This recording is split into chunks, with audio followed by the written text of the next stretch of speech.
Oh, let's see. Can you hear me? Yes. Oh, I can hear you crystal clear. Well. Welcome back, guys, to episode number 18 of the 7 on 7 podcast. Today, I have someone actually who I've been wanting to get on the podcast for a long time, even before we shot together and even before we worked together. I've been wanting to get him on the show and pick his brain and get him on here for you guys. But today I have Omar Salah, correct? Yes. Yes. I have Omar Salah here on the show today. If you guys follow me and saw my last photo shoot and you know that he shot it, or I have a lot of people who are creative photographers. People, if you follow Chazzy, you've probably seen him. You probably maybe know of him.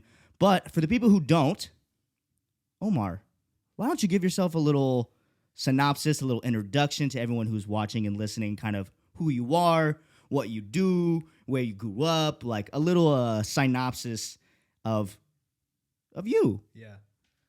So my name is Omar. Yup. And I was born in Minnesota, and I moved here when I was 11.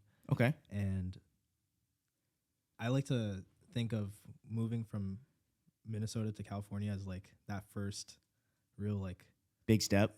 yeah, it was just a culture shock because obviously I moved with my family, but that was a whole situation. No, And then, totally. But also just like my career, like I ended up dropping out of college and I just decided to pursue photography. Mm-hmm. And now I've been doing photography full time for the past 3 years, but I like to think that it's really been working for the past year. Yeah. And Dude. honestly, like, if I'm being completely transparent, it's really just like starting to work like the Now. past, just like literally the past like 2 months, it's actually starting to like make sense and Totally. be a solid career. Yeah, absolutely. Yeah. Well, dude, what part of Minnesota did you grow up in? Because my nana is from Minnesota, like 10 miles from, I think, the Canadian border. Like, Oh, I'm not. Yeah. Hey. Milo. Come on, Milo. Get out of the camera. But yeah, no, my nana grew up in Minnesota, like way up in like BFE of Minnesota, where it got like -40 in the middle of nowhere. Like, had to walk like 9 miles to school. Like, so what part of like Minneapolis? I was like, I want to say, Is that Minnesota? Minneapolis? Yeah. I was like, wait. I was 30 minutes south of Minneapolis. Okay. Dope. In Roseville County, or Roseville is a city. Yeah. Okay. Dope. Dope. And that was, I was born there and then moved from there when I was 11. Okay. Yeah. When you moved from Minnesota, did you come straight to California? What part? Were you in the Bay? To Were Garden you? Grove. Okay. Oh, Yeah. okay. So you was like right here, basically. Yeah. So I stayed in Garden Grove for like 10 years and then moved to Fullerton, and then literally just 2 months ago moved to West Hollywood. Yeah. Moved Dope. out. Okay. Yeah. So let me ask you, because I always ask people, especially creatives who I have on the show, was photography for you always something that like was it something that you've always been influenced to do, or was there something maybe in your family that sparked an interest, a family member, a cousin or something who was a photographer, or what part of the whole visual arts and photography, like what sparked it for you? Was there like a moment? Oh my goodness. Sorry guys, I think that's my roommate. Milo.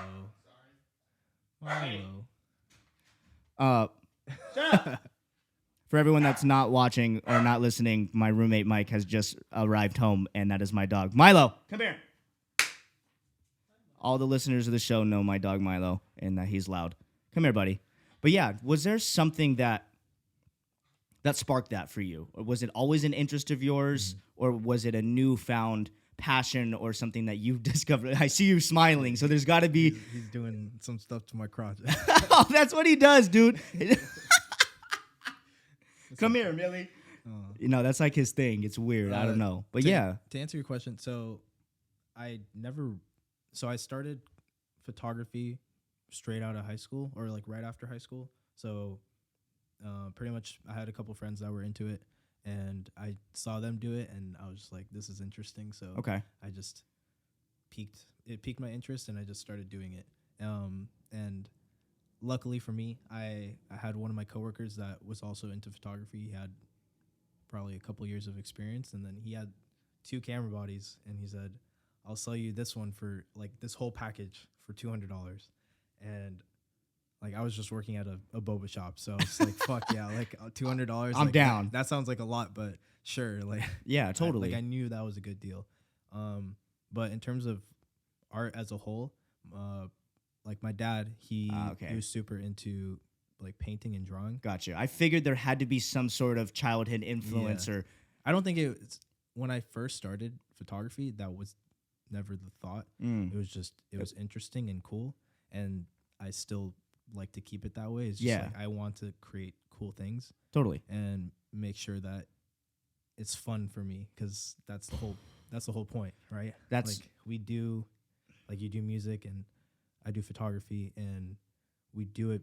We start it because it's fun. Yes. But then we start to think like, oh, why can't I like do more of this, but like make money with it? Yeah. But then the factor of like making money with it means you have to create a service, and then it makes it a little more convoluted and takes away from the fun for sure that you started with. Because then dude, that's so funny that you're talking about this, because I literally talked about this last episode, the previous episode, and we actually talked about this on the second episode with Chazzy, and this very similar concept of when you're first starting something, and like whether it's whatever in the creative world, you're starting it usually because you want to do it, you love it, and it's fun, and it's so crucial to keep that element and keep that aspect at the forefront at all times.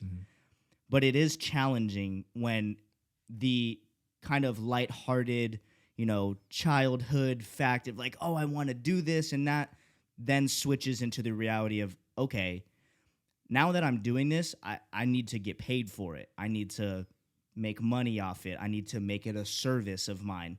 And just understand that that's part of it.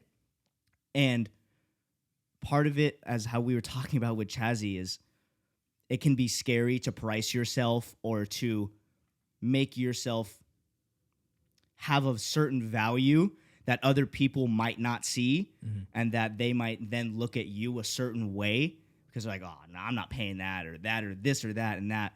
But it's crucial that that's not up to them, that you determine that. Yeah. And that that everything that you're doing, whether it's your price or whatever, that's part of your value, and that's part of your process, and that's part of your art.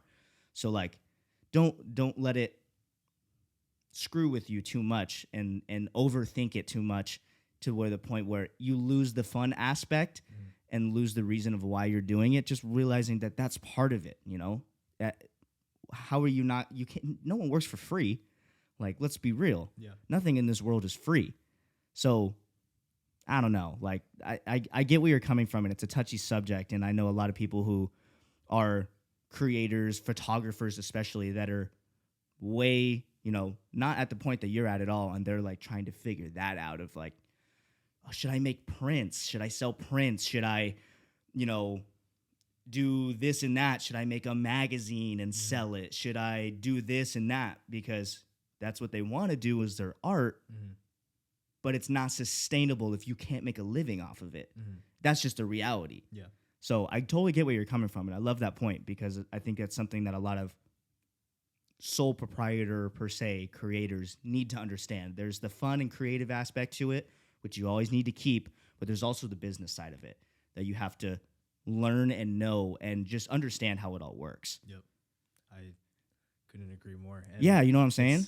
Especially last year, I really, really understood that being a business person is probably, at this point, I feel more important to the factor of like, if you want to create a successful career in any like creative space, you have to have more of a business mind than like a creative mind almost. Like some people, I've heard a lot of people say it's like 60% creative or 60% business and then 40% creative. Totally. Yeah. You have to be a CEO yourself. Yeah. And you just have to understand how the business works. Have to. Like all the intricacies of that, and then say like, okay, like how do I make this in a creative way Totally. and like use the skill set of photography or whatever. Or your skills, Yeah, like just whatever skill you have, and then like apply that. And yeah, for me, I like my uncle is in business and like he has his own businesses, and like I've observed that and I've helped him with them, but it still wasn't like you don't really learn it until you do it yourself. Yeah. Oh, brother, I talk about that all the time. Yeah. All the time. The trial by fire is what I said a couple episodes ago. Trial by fire is the best way to learn. Jump in it and just learn it. Engulf yourself in it and involve yourself in it. Be willing to learn, be willing to absorb new information, and be willing to have an open mind and understand that, hey, you know, I might not know everything about how this works, and I know that I need to know how it works in order for what I want to do to work. Yeah. Yeah. You know? Yeah. It's crucial. It really is. How did you figure that out? Because you're a successful photographer. You're making money off it. I would say success is Success is arbitrary. It is. It's arbitrary for sure. But to a lot of people, to most people, myself, other creators, younger photographers who follow you or look up to you, or to them, you're a successful photographer. I'm sure there's a lot of people out there that are looking at you. I love his photos. I love his style. He's always shooting. He's always working with people. You know, he's obviously getting paid to do this. Like, how does he do it? How did he do it? Mm-hmm. You know? So I want to touch on the business aspect side of things. You know, how did you learn to do that? Besides, was it really like you just was like, hey, I'm going to start shooting and see where it goes, and then when I need to learn it, I'm going to learn it? Or was there some mistakes and you know, some fuck ups that you made that made you realize like, yo, okay, I need to take this side of shit a lot more seriously so I don't get taken advantage of down the road? So I would like to preface with I am still I can't even give like business advice at this point, because I'm like, this year is like, my goal is to become more of a business person, or just learn more of the business aspect of photography. And that's respect, though. I like that you're saying that. And that's respect. So I can talk more on, I guess, creative. The creative. Let's talk about that then. Yeah. Let's talk about that. Because I was just simply asking because we were talking about it, but no, I respect, and that's. And so like the projects that I mentioned off podcast to you, those came in because I had the belief that if I grow a social media following, that companies will come to me. And now I'm in a position where I'm slowly getting more and more companies starting to reach out to me. And that was always the goal. And I remember, like I mentioned this to you a while back, that at the beginning of 2022, I started off with 2,000 followers. Yeah. And at the end of the year, I ended up with almost 62,000. So I gained 60,000 in a year. And that was solely based off of, like, I set a goal and I said, I'm going to be consistent with posting. And because I can't control how many followers I get, but I can control how much I post and the quality of the work. Because I always knew that. I love that. The quality, like, everyone would always say, like, quality over quantity, or some people would say quantity over quality. And I just felt like it's both. Like, you can't. There's like, a balance between both of them. There's a balance, and for me, I found the balance to be 3 to 5 times a week. And that was specifically for Instagram, and then for TikTok and other platforms, it's different. Totally.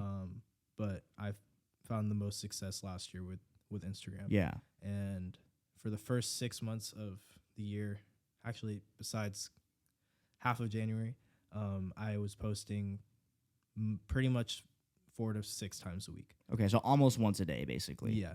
Okay. And then once the second half of the year, that's when things just took off.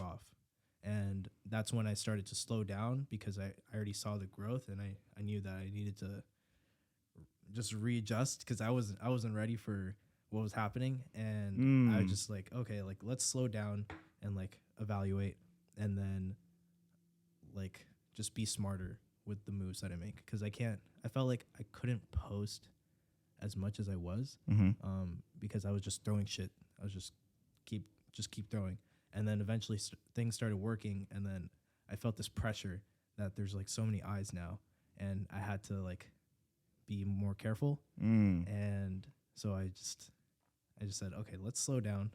I also had a lot of projects, personal projects that I just put on myself, and I was like I went on this trip, and I just went on a bunch of trips, and I wasn't like fully editing them, and then I had other client work, and then other portrait shoots I was doing. It was a lot. Yeah. And then yeah, I took some time, evaluated, and then even like last month, that was the same thing. Like I had too many projects on my plate, so I said I'm not going to shoot as much.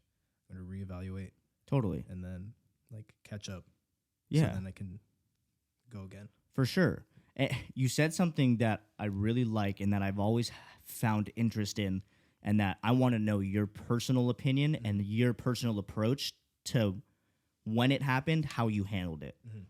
So, because I feel anyone who does social media, it doesn't matter if you're an artist, a fitness influencer, whatever, that you're making content on social media. The goal is to always get more followers, get more eyes to see you, and, be more known. That's the goal, always, for everybody. If you say differently, you're full of shit. So when that happens, though, that's always the goal. But then when that goal becomes a reality of you get a lot of eyes on you, Yeah. very quickly, how you went from 2,000 to 60,000 in a span of basically a year or less. That's significant growth. How did you handle that? How did you go from being like, I got 2K, I'm a photographer, I'm doing this, to how you were at 60, and then now you're at 60K. You got a whole lot more people watching you, how you said. How did your mind work as that was happening? And there had to be a switch in the way that you were thinking about things, and just to handle like, oh, okay, this is happening now, like right now. How did you go about that? And what would you say to anybody out there that's their goal, and then it just happens, that you could say that helped you make that transition or realize that, okay, this isn't as bad as I thought. There's just some things that you have to understand as when you get that following, Yeah. So I would also like to preface this with saying I started photography at the end of 2016, and I also was doing that consistently with very minimal breaks until that point, until pretty much since then. So for the last 6 years, I've been consistent at photography, and for that first 5 years, I saw practically no growth, and I was just like, why doesn't anyone fuck with my shit? This sucks. Like, I think I'm good. Like, why doesn't anyone else think I'm good? Yeah. Or like, why isn't anyone sharing it? Why am I not getting recognition? Like things that I know other people feel, because I've like heard it from other people, and like I see it online. And but that's a dangerous mindset to be in. Exactly. So that's a good point, and I realized that. Good. And okay. I that's why I changed the mindset from why, like, a victim mindset to saying like, obviously I'm not growing. What do I need to do to change? Yeah. And like, what do I need to do to get better in order to get to the places I want to be at? Yeah. So that's something that I really feel like a lot of people need to like check themselves on. Yes. And see like what do you actually like. If you see that you're not growing, then ask yourself, why am I not growing? Not say, why don't other people like fuck with my shit? And like, why aren't people saying like, or why aren't people sharing and all that stuff? Like, you don't need to ask someone to share something. If they like it, then they're gonna share it. If they like it, they're gonna save it. So you just need to make something that people like, and they will do that. And then if people are doing that, then more people are gonna see it. Yeah. And that's that's the whole premise of social media and just like marketing in general. Totally. Yeah. I forgot what your original question was. No, but honestly, I'm gonna touch on that point. Tangent. Attention span. No, I just went off on a tangent. No, and I love that Yeah. because that's how every episode goes. It's always tangent based. But I'm gonna point out on that tangent because I believe in it so heavily. It's a self internalization when stuff isn't working. Don't put the blame on everybody else of like, why aren't they doing this? Why is they, whatever, why aren't they fucking with me? Yeah. Figure out exactly. Internalize the situation and the data that you have. This literally connects perfectly to literally the last episode I had with Cole. He's a huge TikTok influencer, got like 6 million followers, like Insane. super just incredible dude and just super successful on social. And he was saying the same shit, It's not how are people going to think about me, it's how do I get people to think about me. Yeah. That's something I'm definitely thinking about a lot more now because I still obviously want to grow, and I want to make sure that I pivot in the right direction. Totally. And I definitely know that I can't do what I'm doing right now forever.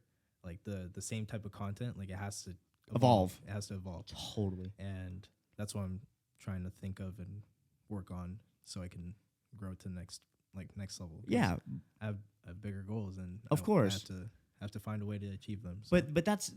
But you're in the mindset that you should be in, and I think that a lot of people should be in, whether they're in your position as far as following, influence, all this, or less, is just understanding that content has to evolve and just be aware that, you're going to have to change and you're going to have to adapt and make these switches. And as long as you're aware of that and you are constantly have that thought in your mind as you're going throughout your process, I think that's a really healthy place to be in. Like, very.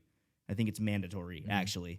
Because if you get stuck in your ways and stuck of, I'm just doing this because this is what I like, even though it's not getting any attention, it's not getting any, notice, people are just sleeping. Wait until the world sees, Hey, buddy, maybe partially that's true, but also a big part of that would probably be like, the world doesn't want what you're doing right now, or doesn't like the stuff that you're making. I would like to say that at some point, so in 2021, I think my work, when I look back at that stuff, which was just 2 years ago, I feel like I like that stuff. I like the work that I created in 2021. I know that it wasn't that good, but you like it. But no, I think I was going in the right direction, and I was in the mindset of it's just not yet. And and I think a lot of the time it's like, why isn't it happening? But someone that I really admire, Charlie Rocket. I don't know if you've ever heard of him. He talks a lot about like manifesting, and I think a lot of it is he's very strong in how he says it. Gotcha. So it's not for everyone. Very passionate. He's extremely passionate about it. And the takeaway that I got from him was just like believing, but also understanding like it's not the time right now. Dude. Like you can be in the right path and you might be doing everything right, but you just need to do it more. It's not that it's not right, it's just not right now. Yeah. It's just not yet. Like it'll happen, just not yet. And it'll always happen if you have the belief that it'll happen. In yourself, yeah. And just understand, like you have, for me, like I'm a very like analytical type of person. In some aspects that could probably that definitely backfires. Just like that sometimes that backfires, but in general, I think that it just helps me look at numbers and see numbers are objective in most cases, for sure. And you can just see like, okay, this is the data. Like, look at what's going on and then see, okay, this is what's not working. This is what is working. Let's do more of what's working, and like, let's just go in that direction. Totally. And then after that, you can see, like, this is it. Like, just keep doing that, and then you'll see some results. And then once you start to see some slow, like progress slow down, then you say, okay, there's this, and then let's try something else and see if this other thing will start to work. Totally. And then you have two options or like multiple options, and then you start looking at the data and you're saying, okay, let's go in the direction where the data like leads. Yeah. And I don't know, it's just data's cool. No, I get you, because I'm a very analytics guy as well. Yeah. I like numbers, I like data, I Mhm. like seeing. I'm a visual learner. Mhm. So when I get to see actual numbers and graphs of, even though I hate math so much. I suck at math. I hate math. Don't ever ask me to do math. I will literally tell you to pound sand. Mhm. But when it comes to like analytics and numbers of how your own stuff is performing, Mhm. I very much enjoy it. But I do agree with you.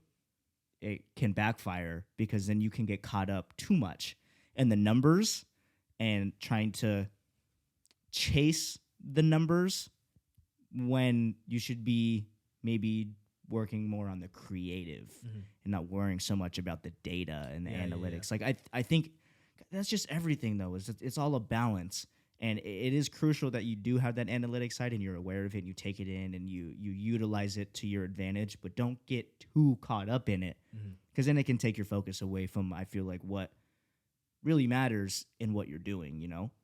It's kind of like contradictory, juxtaposed that it may sound like. It's just such a balance, man. It's such a balance. But I want to talk real quick too about, I want to talk about your photo style, Okay. because every photographer, I feel, has their own style in a way. Mhm. I feel like that's what makes a photographer you know? Just like how an artist, their sound or how they structure their songs or whatever, it's part of the identity. So what is your style? What is your photo style? What inspired your photo style? Give me and everyone who's listening kind of a little bit of a background on your photos themselves. So I don't know. So like going back to 2021, those photos are clearly just dreamy. Those Mhm. like dreamy, just a dreamy style. And I give that credit to uh, now a friend. It's Dirt Zed. It's DRTZED on Instagram. I absolutely like. I found his photos and I was like, damn, this shit's sick. Yeah. And this was when I was just like, I don't like. I had no style. I didn't know what I was doing.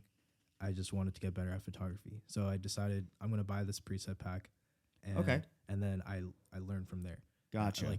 I used them, but I always adjusted them to something that was more me, because his was very, very much more filmic, I guess, and I wanted it to be more of like a clean style. Gotcha. Like a blend of the two. Yeah. Gotcha. And so then that's where that's the way I started to move, but it was still very dreamy. And then a year later, in 2022, that's when my style became more, we'll call it like grungy.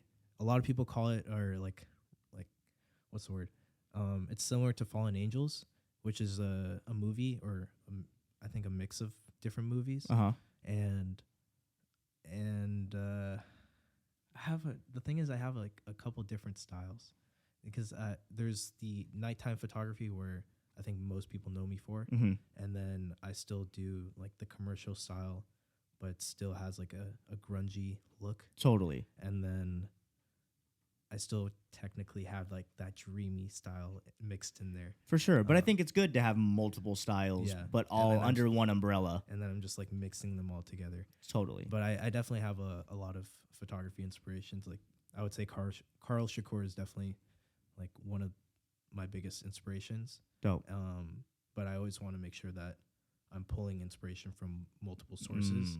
Otherwise, you become a copycat of the person. Exactly. And that was always something that I was very wary of, because I don't think if someone looks at my photos, they think of Carl Shakur specifically, and that's definitely on purpose. Like he's Yes. definitely like I love everything that he does, but that's not something that I want to do. Like I want to make sure that I incorporate different styles. And like for me, a lot of what I did last year was using lighting or different types of lighting. So it's like continuous lighting or flash. So it would be like the red light, and that would be for night. Or if I was during the day, or sometimes at night, I would also use a flash. And a lot of people, there was people that were doing it, but it just wasn't. It was a different style for me. Yeah. And I still think I'm learning that stuff, but to other people, they think that I've mastered it in a way. Like I definitely have people tell me that. I'm like, I'm just learning. Like, Yeah, for sure. Like, You're for always me, learning. I feel like I'm just getting started. For Like, sure, as you should. Yeah. That's always the mindset you should be in, is that, oh, I'm just getting started. Yeah. So that's kind of the background behind your background of my photography style. I like that, though, and I love that you pull inspiration from people that inspire you, and you've even used preset packs from people who you're like, I love his photos, but then making sure that you are adding your personal touch to them, to where then your photos become recognizable, that you shot them, but someone else could be like, oh, like I know he shot this, but I can totally tell it's inspired by so and so, or it's inspired by this. And I think that's a huge compliment, actually, when people know that it's your work and it's recognizable as you, but then they can tell that it's inspired from some of the greats or some of the best that you think in the industry, in the game, or to ever do it. Like, I think that's a huge compliment.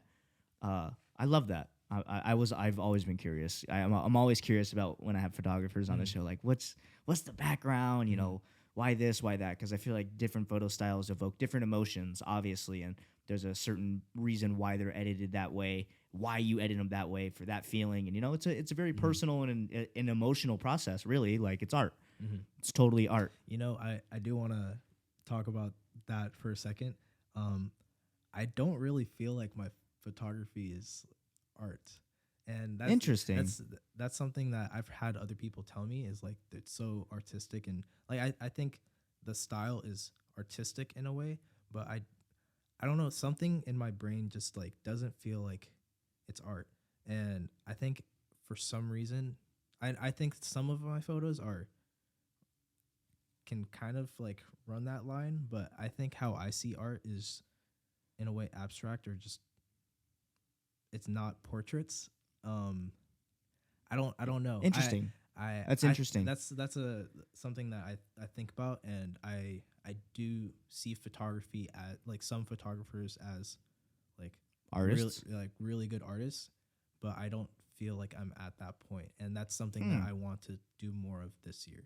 Interesting. Create something that's creating more of an emotion, because I feel like my photos are more of just something to, like, it's cool, but I want to create something where it's more emotional and like evokes more of an emotion. And I think I've kind of done that with a couple images, but I want to create more of a cohesive body of work where it's more like this whole thing looks artistic, and it's just art. Yeah. Right now I just feel like I just take portraits, and that's me just like putting myself down in a way. Yeah, I feel like that's personal bias too. But yeah, and I obviously everyone can have their own opinion, but I just, that's how I kind of see it, and I know that I want to make it more artistic and just art, but I don't feel like I'm there yet. That's interesting. That's a really interesting point of view, and I definitely didn't think that you were going to say that. Yeah. But I guess I could see in a way where you're coming from and how you feel that way a bit. Like you said, it's everyone's bias. So I want to ask you a question. Okay. Because we hinted at this off camera, and I think this is going to be a great topic here. So you were saying, obviously, before we sat down on the podcast, that you had a podcast during COVID. Okay. And that you obviously stopped doing it. Your buddy who you were doing it with moved away to Maryland or something, and you stopped doing it because you said you felt you were spreading yourself too thin. Yes. And the reason why I want to talk about this is because you asked me this also on when we had our shoot. Do you ever feel like you're spreading yourself too thin with everything that you're doing? So I want to get your opinion on it, and just that whole concept of do you think you should do one thing and do one thing full steam ahead, and that's all you do 100% of the time and put 100% of your energy on that? Or are you more open to wanting to try more things if that's what you choose to do? You know what I'm saying? Yeah. So I have, Because I love this topic because I have a very different point of view on it. So I'm curious what your point of view is on it. so I see, I guess I'll start with some examples. So, in for me, in 2021, I was, this is more fitness related. So I was doing basketball, rock climbing, volleyball sometimes, and then weightlifting. So 4 different things. You typically, if you want to grow in the gym, you lift 3-4 times a week at least. Sometime, or if you really want to grow, you go 6. And for any of the other sports, it's usually 3-4 times a week. But you can't do every sport or all of those 3-4 times a week. Like I just see things as, or see all that as like you have limited time, and Agreed. it's great to try everything and like have those periods where you're trying these different things, because it was definitely fun to do it. But then at the end of the year, I look back and I said, like, I really didn't grow in any of these areas. Like I love all of these sports, and these are all like passions for me, but I also felt like I was stagnant and I didn't move. I moved laterally Gotcha. instead of like at a diagonal or vertically. Yeah. And I understand that. that one was a very clear example, because that kind of, you can just see in like with weightlifting, you can just like, you can weigh yourself and you can check your body fat percentage. You can see how much muscle you've gained. All the other things, it's a little more visual, but you can tell if you're getting better or not. Yeah. With art, it's a little more subjective, and that's just Milo. Come on. Yeah, and with art, it's just a little more subjective. And I guess another example was I was doing photo and video, and I started with photo, but then I started to do video because people were saying like you can make more money with video, and which you can, but it also was like splitting my time between the two. So I felt like I was kind of getting better at video, but then I wasn't getting better at photo because I was splitting my time. And it was either spend like 30 plus hours a week on both, or just spend all of that time on one. Yeah. And I just felt like once I made that decision to just do photography, that's when my photography started to like really like find a style and like get, like, that's when I just started to get really good. Yeah. I don't know. I definitely think that there's a place for both, where you should try new things, but I don't know if doing one thing, I feel right now that if that one thing, like doing one thing and like putting all your effort into one thing, or maybe just sometimes two, like helps you just grow at a faster trajectory. But yeah, I know what you're I'm saying. still like trying to figure out, and I'm still like thinking if it makes sense, because I always want to make sure that I'm still like checking myself. Yeah, because I don't want to think that this is the only way, because it's not.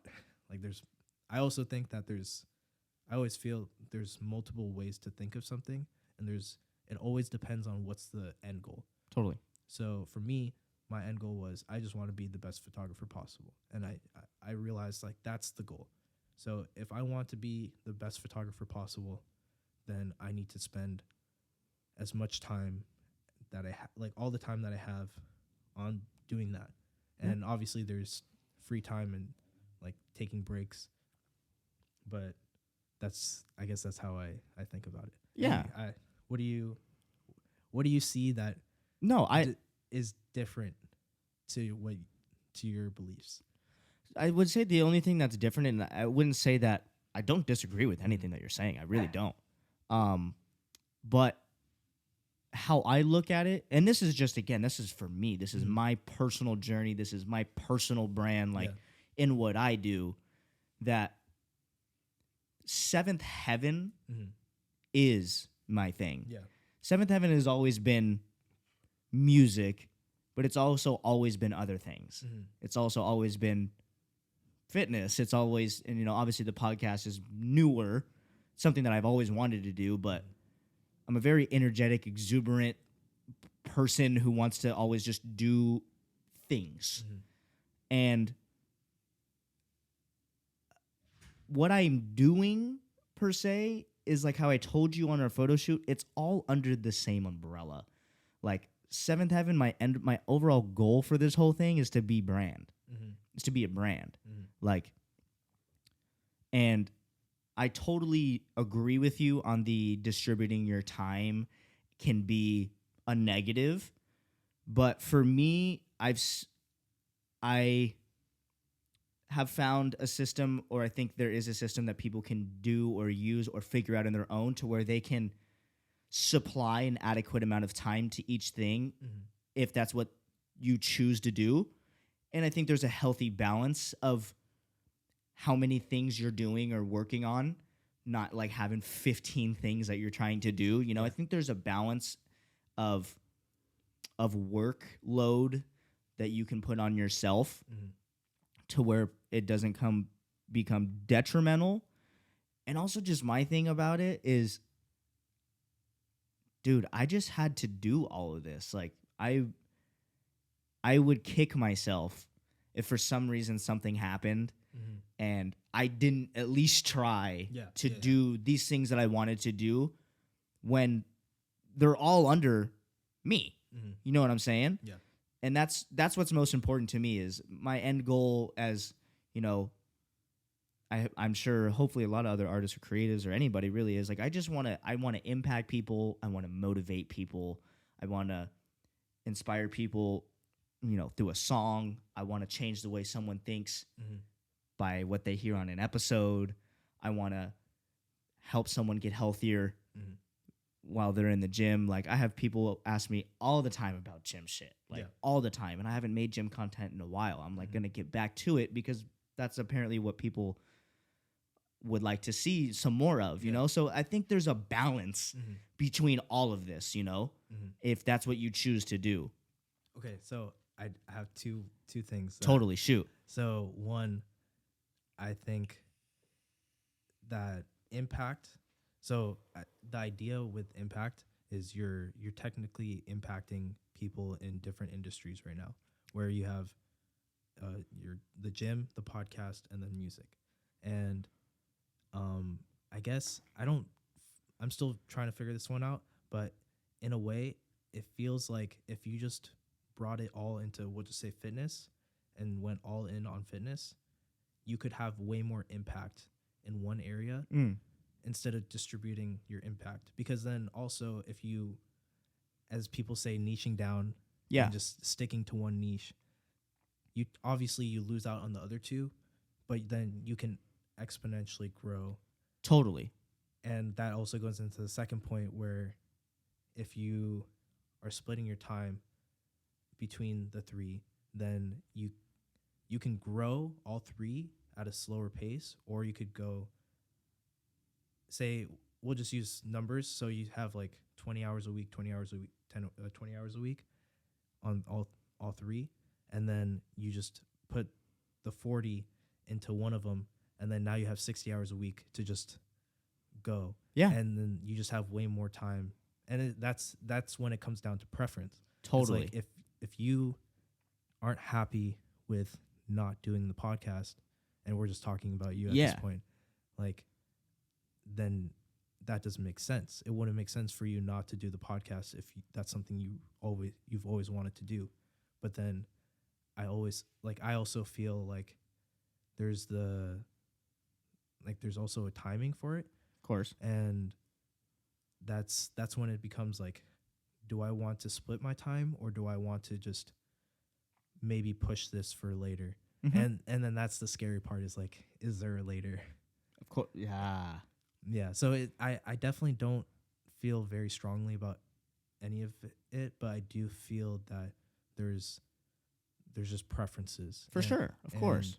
you have choices and options. So Totally. it's just learning what seems to be like the rule, or we'll call it a theory, and just understanding like what are the theories here, or like I guess we'll call them laws, if Yeah. law, if that is a law, and then just saying like, okay, I have this amount of time for the week. Do I want to put it all in one thing, or do I want to distribute my time amongst a couple things, and then be okay with moving at a slower pace, Hey, but being happy with doing that? Or do I want to grow at a faster pace? I'm not as patient. I'm just going to grow exponentially faster if I just put all my time into this one thing. You just said you just said the moral of the story for me, brother. Yeah.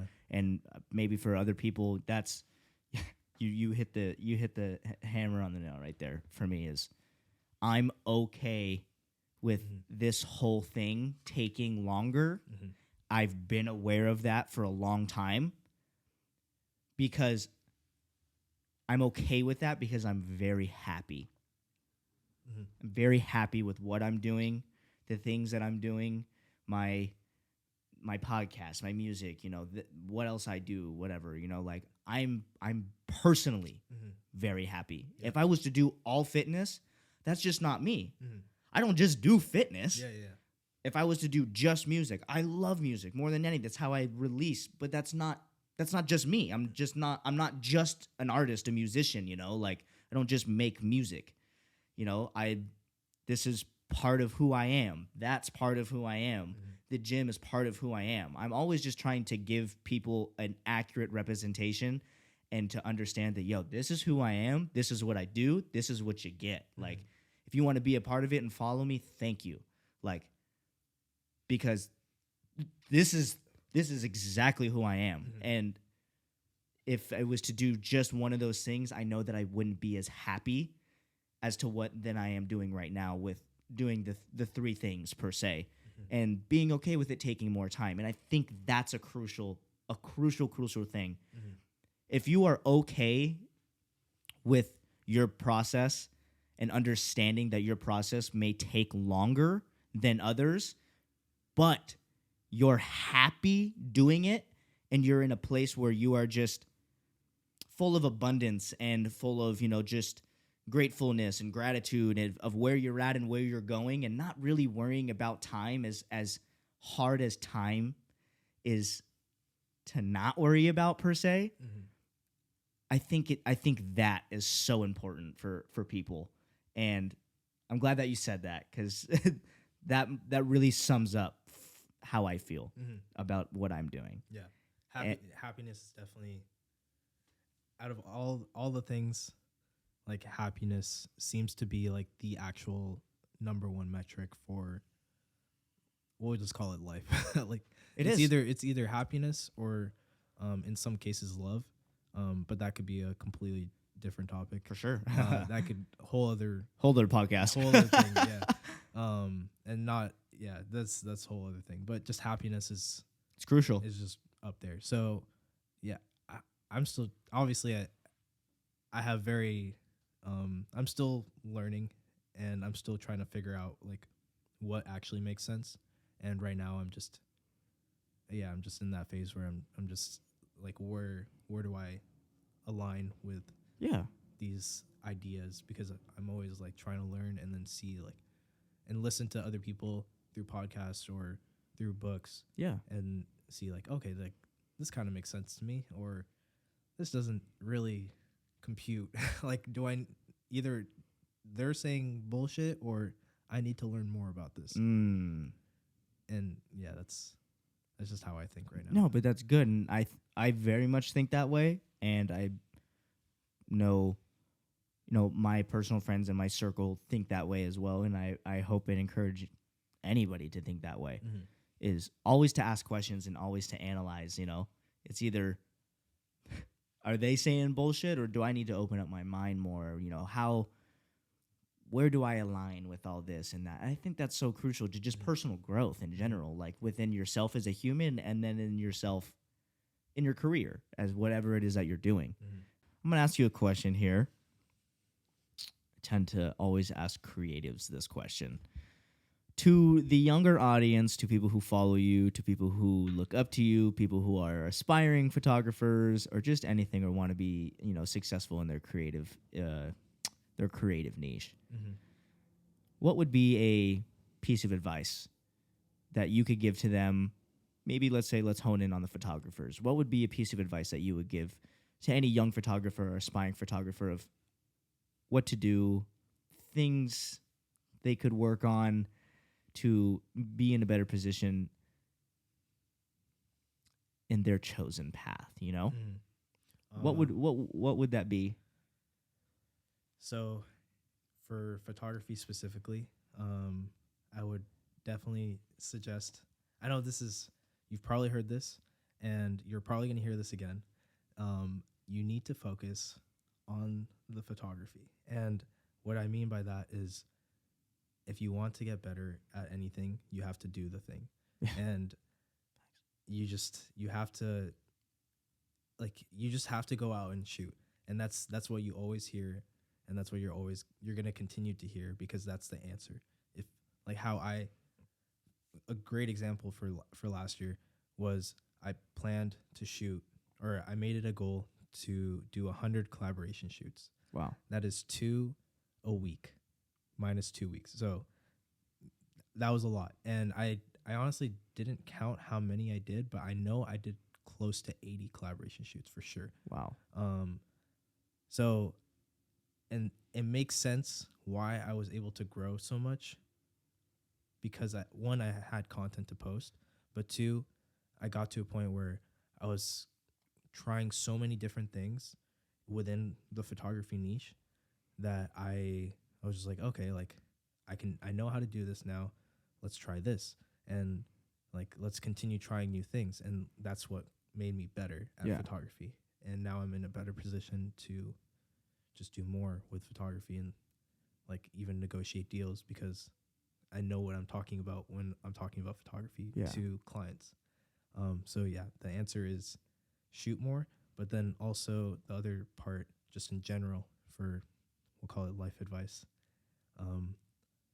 I just feel like time is, you just have to think about time and realize that if you haven't been doing this for a while, and a while is if you've been doing it for something for a year or 2 years, that's not enough time to see any real progress. Yeah. In some cases it is, because everyone is different, but Totally.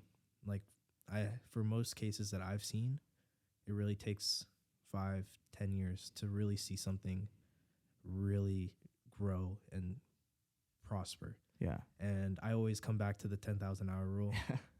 I know some people haven't heard of it, because I've told a lot of people, and some people know, some people don't. So pretty much it's some guy did some research and said, he concluded that you need 10,000 hours in a specific craft to become a master at it. And I always just come back to that rule and see, okay, if you break that down, that is 40 hours a week for 5 years. That's how you get 5,000 or 10,000 hours. And obviously, if you're not doing it if you're not doing photography or whatever you're doing as your full-time job, you're not going to be doing it for 40 hours a week in most cases. So you just need to you have to spend as much time as you can in that thing to get better at the thing. Yeah. It's just time. Yeah. Yeah. So, and that also kind of goes back to what we were talking about earlier. It's just, that's also why I think about splitting my time, because Yes, I realize totally. that just makes me feel like I'm not really contributing to the 10,000 hour rule in this one thing. Which I respect that. That's completely valid. Yeah. So shoot more. Give it time. And just give it time. Be patient. Yeah. Patience is key. Yeah. Patience is absolutely key. Well, I'm gonna ask you the final question from every fucking episode ever. It's 7 on 7's song of the day. Okay. What is a song? Could be an album, could be an EP, could be a single that you, Omar, have been bumping heavy, that you've been on, that you're like, yo, this is the track to my current soundtrack of life right now. What would that track be? I would have to say Travis Scott, Days Before Rodeo. Wow, okay, Yeah. going back with the old Travie. Yeah. Okay, Yeah. dope. The album's incredible, by the way. Yeah. I recently It's a classic project. I've just been listening to that a lot recently. Dope. Yeah, it's good shit. Hey, good music is good music. Yeah. Good music withstands the test of time always. I love that. Dude, I cannot thank you enough for coming on the show. I'm stoked you finally got out here and got on the show. Appreciate you driving out here, man. For everyone that's, watching and listening, I'm going to put all your links in the bio description on all the podcasts and the YouTube so, they can go follow you, possibly maybe DM you and be like, hey, I saw you on the show. Let's, whatever. So I want people to reach out to you. I want people to connect and, you're so good at what you do. I'm such a huge fan of your work. I do want to say adding? one thing. I just want to say, if you have any questions from the podcast or anything about anything you see on my page or what I post, like, just please ask me. Like, I don't mind answering. The only things I don't answer is when people just ask, like, outright to collaborate. Yeah. And that I just get too many of those, so I can't respond to all of those. Totally. But if you have a question about photography, like, I'm always willing to answer. And yeah, That's respect. I'm always I just want to give back because I knew that, like, if I DM'd someone back when I was a smaller creator, like, I wouldn't get a response, or at some point I just said, like, I'm just gonna try to figure it out online because I knew I wasn't gonna get a response through DMs. So I love that. No, that's big respect to you too, being willing to take the time out and put yourself out there for people who are, looking to do a similar thing. So make sure that you guys do that. If you guys are in the photography world, you have any questions about that, please DM him. Take advantage of that, So that's major respect to you, dude. Seriously. But man, I can't thank you enough for coming on the show. Hopefully I get to see you soon. We should definitely plan another shoot here soon. I'd love to start getting some more photo content. I haven't had like photo content in a while, and our shoot did pretty well. People were loving that. Yeah, people were stoked. They were like, yo, these are fucking hard. that's dope. Yeah, yeah. People were loving them. People were definitely like, yo, these photos are crazy. So yeah, we should definitely shoot again. But yeah, dude, thank you so much, guys. That's going to do it for episode number 18 of 7 on 7. Once again, I cannot thank you guys enough for listening and watching. I fucking love you guys. It's Friday. Happy Friday. Have a beautiful weekend. We'll see you guys soon. Omar, thank you, man.